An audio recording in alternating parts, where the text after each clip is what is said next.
سورت النور آیت نمبر 33 کا پارٹ 2۔ جیسا کہ میں نے کہا تھا کہ اس کے کم از کم 9 یا 10 پارٹ ہیں۔ دوسرا پارٹ اس آیت کا حصہ کیا تھا؟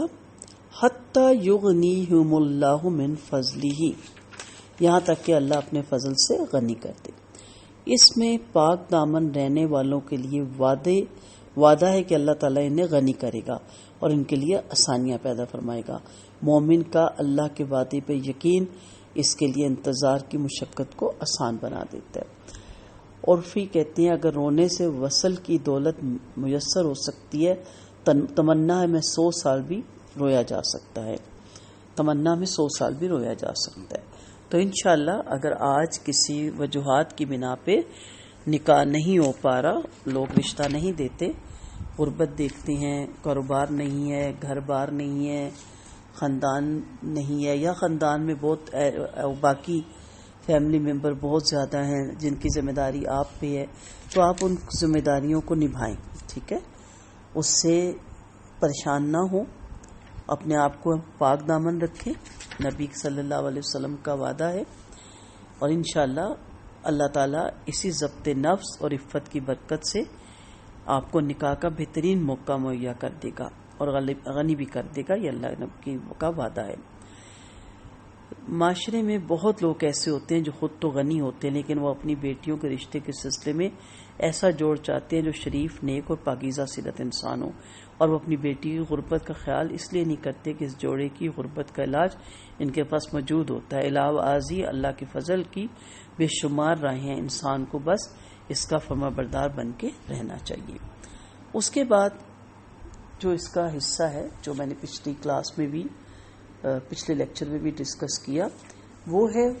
والذین یبتغون الکتاب، ٹھیک ہے جی۔ الکتاب جیسے میں نے تفصیل سے بتایا، یہ ایک مکاتبت ہوتی تھی جو کہ ایک غلام اپنے مالک سے کر لیتا تھا، اور مالک کوئی شرط اسے منع کیا گیا کہ وہ اپنے غلام کو آزاد کرے اور اس کے ساتھ کوئی بھی شرط نہ رکھے، اور وہ اس میں جو وہ مال دینا چاہے اس کی قسطیں بھی ہو سکتی ہیں، یکمشت بھی ہو سکتا ہے، کوئی بھی طریقہ اس کا ہو سکتا ہے، اس میں مالک کو اسے قبول کرنا ہے۔ اور جو اس میں اہل غنی لوگ ہیں، جو کہ اللہ نے جن کو بہت نوازا ہوا ہے، انہیں بھی اس کا اجر و ثواب بتایا گیا غلام کو آزاد کرنے کا، تو پھر سب نے اس میں آگے بڑھ چڑھ کر حصہ ڈالا، تو اس طرح انسان کو انسان کی غلامی سے کافی حد تک آزادی ملی، اور وہ غلامی کا سلسلہ اسلام میں ختم ہوا۔ باقی جیسا کہ میں نے پچھلی کلاس میں کہا تھا کہ ہوتا رہے گا، جنگیں بھی ہوتی رہیں گی اور یہ سب کچھ ہوتا رہے گا، غلام آتے رہیں گے، لیکن وہ فوجیوں کے ساتھ تبادلہ کیا جا سکتا ہے۔ اس طرح بہت سے لین دین میں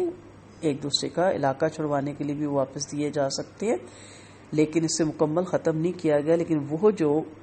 عہد نبوت سے پہلے یا عہد نبوت میں غلامی اور لونڈی کا جو کنسیپٹ تھا، اسے اسلام نے کافی حد تک اسے ختم کرنے کی کوشش کی۔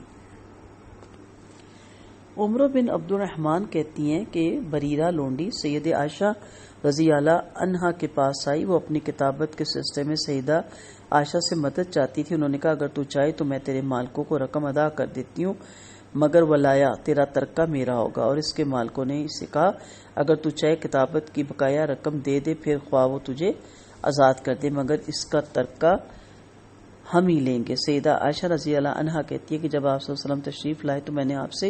اس بات کا ذکر کیا تو آپ نے فرمایا تم بریرہ کو خرید کر آزاد کر دو، اور ترکہ تو اسی کا ہوتا ہے جو آزاد کرے۔ پھر آپ صلی اللہ علیہ وسلم ممبر پر چڑھے اور فرمایا لوگوں کو کیا ہو گیا جو ایسی شرطیں لگاتے ہیں جو اللہ کی کتاب میں نہیں ہے، اور ایسی شرطیں جو اللہ کی کتاب میں نہ ہو، خواہ کوئی 100 شرطیں لگائے، اسے کچھ بھی نہیں ملے گا۔ غلام کی جو مکاتبت ہے وہ مان لینی چاہیے، ٹھیک ہے۔ اللہ تعالیٰ کہتے ہیں ان علمتم فہم خیرہ، یعنی بعض اہل علم نے خیر سے مراد مان لیا، مگر ظاہر ہے کہ اس صورت میں ان علمتم لہم خیرہ ہونا چاہیے تھا، یعنی اگر تم ان کے پاس خیر کا علم رکھتے ہو، چونکہ یہاں الفاظ یہ ہے کہ اگر تم ان میں خیر کا علم رکھتے ہو، اس لیے خیر کا مطلب یہ کہ ان میں اتنی استعداد اور قوت اور امانت ہو کہ وہ کمائی کر کے اپنی قیمت ادا کر سکتے ہیں، مکاتبت کو کچھ عرصے کام سے جان چھڑانے کا بہانہ نہ بنا رہے ہوں اور آزاد ہونے کے بعد چوری یا خیانت کے بغیر اپنی روزی کما سکتے ہو تاکہ آزاد ہو کر گدائی نہ کرتے پھرے اور مسلم معاشرے پر بوجھ نہ بنے۔ خیر میں یہ سب چیزیں شامل ہے کہ وہ نیک اور پاک باز ہو تاکہ آزاد ہو کر بدکاری اور چوری ڈاکے کے ارتکاب نہ ہوتے پھریں۔ بعض اہل علم کا کہنا ہے کہ مالک کے لیے مکاتبت کا تقاضا قبول کرنا مستحب ہے، واجب نہیں، کیونکہ فیصلہ اس نے کرنا ہے کہ اس میں خیر ہے یا نہیں۔ پھر غلام اس کا مال ہے جو زبردستی اس سے لینا جائز نہیں، مگر یہ بات درست نہیں، کیونکہ جب اللہ تعالیٰ نے مکاتبت قبول کرنے کا حکم دیا تو اس غلام کا حکم عام مال والا نہیں ہو سکتا، اور غلام کو حق حاصل ہے کہ اگر مالک خواہ خواہ اس میں خیر نہ ہونے کا بہانہ بنا کر مکاتبت سے انکار کرتا ہے تو وہ اسلامی عدالت میں چلا جائے جو سارے حالات کا جائزہ لے کر فیصلہ کرے گی کہ مالک کی بات درست ہے یا محض بہانہ، جیسا کہ سرین رحمۃ اللہ علیہ کے عمر رضی اللہ عنہ کے پاس جانے سے ظاہر ہوتا ہے۔ جی یہ واقعہ بھی آپ کو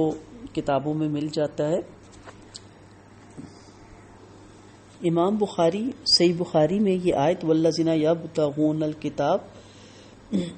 درج کرنے کے بعد لکھتے ہیں کہ ابن جریر بیان کرتے ہیں کہ میں نے عطا تابعی کبیر سے کہا کیا مجھ پر واجب ہے کہ میں اپنے غلام سے مکاتبت کروں جب مجھے معلوم ہو کہ اس کے پاس مال ہے؟ تو انہوں نے فرمایا میں تو اسے واجب ہی سمجھتا ہوں۔ عمر بن دینار نے بیان کیا میں نے عطا سے پوچھا کہ آپ یہ بات کسی سے نقل کرتے؟ تو انہوں نے کہا نہیں۔ پھر انہوں نے مجھے بتایا کہ موسیٰ بن انس نے بیان کیا کہ مشہور امام محمد بن سرین کے والد سرین نے انس رضی اللہ عنہ سے مکاتبت کا تقاضا کیا اور وہ جو بہت مال والا تھا انس رضی اللہ عنہ نے انکار کر دیا تو سرین عمر رضی اللہ عنہ کے پاس چلے گئے، انہوں نے فرمایا اس سے مکاتبت کرو۔ انس رضی اللہ عنہ نے انکار کر دیا تو عمر رضی اللہ عنہ نے یہی آیت پڑھتے ہوئے انہیں درے کے ساتھ مارا فَقَاتِبُوهُمْ إِنْ عَلِمْتُمْ فِيهِمْ خَيْرًا، تو انس رضی اللہ عنہ نے ان سے مکاتبت کر لی۔ اس سے معلوم ہوا کہ اگر کوئی مالک غلام کے ساتھ مکاتبت کرنے سے انکار کر دے تو غلام عدالت میں جا سکتا ہے۔